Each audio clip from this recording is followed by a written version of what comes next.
Like mastering hand-cut dovetails, learning how to hang inset doors on mortised butt hinges is one of those woodworking milestones.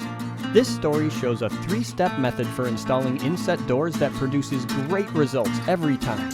You'll learn how to fit the door to the opening, route mortises for the hinges, and create consistent, slender gaps between the door and the frame so the door closes perfectly flush with attractive margins all around. Your first task is to choose between extruded, also referred to as drawn or cast, or stamped hinges. Extruded hinges are machined and drilled, so there's virtually no play between the knuckles or around the hinge pin. Stamped hinges are made from thinner stock. Their leaves are bent to form the knuckles that surround the pin. Extruded hinges will last longer. Stamped hinges cost much less. Stamped hinges work fine in most situations, but examine them carefully before buying. If you see noticeable gaps between the knuckles and vertical play between the two hinge leaves, keep looking.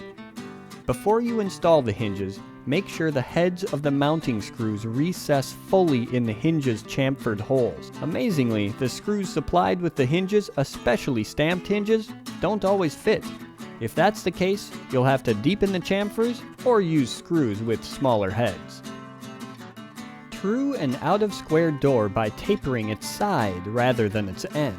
The side is longer, so the taper will be more gradual and less noticeable. In this case, making the hinge style narrower at the marked end will eliminate the gap at the top. Taper the side you've marked with a straight board and a flush trim bit. Position the board so it's offset by the width of the gap at the marked end and flush at the other end. Routing this taper eliminates the guesswork associated with creating tapers with a jointer. Use the hinges to make a mortising jig. This guarantees that the hinges will fit perfectly in the mortises. After installing the guide blocks, add the fill block to provide continuous support for the router.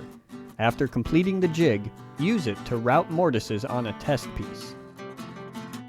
Locate the hinges on the test piece using a shop-made guide to position the center of the barrel 1/32 of an inch beyond the board's face. Then drill pilot holes using a self-centering bit.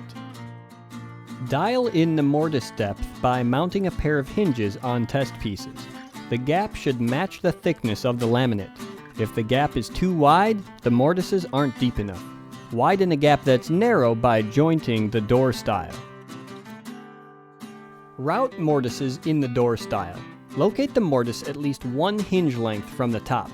Because of its small size, a laminate trimmer works great for this delicate job. Transfer the mortise locations from the door to the face frame using a straight edge. The door's snug top-to-bottom fit holds it in position. Route mortises in the face frame styles using the mortising jig. You'll need the trim router for this job because the mortises are so close to the corner. Mark the door's final size using a laminate sample to establish uniform gaps. Slightly recess the door in the opening using the hinges and the top-to-bottom friction fit to hold it in position. Mark with a mechanical pencil so there's no gap between the laminate and the line. Route the door to final length. Use a fence and a flush trim bit with top and bottom mounted bearings to avoid blowing out the back edge. First, route halfway using the top bearing. Flip the door over, adjust the bit to use the bottom bearing, and finish routing. Allow for seasonal movement between the door's latch style and the frame. Make the gap wider if you build during winter, when the humidity in your heated shop is significantly lower than during the summer months.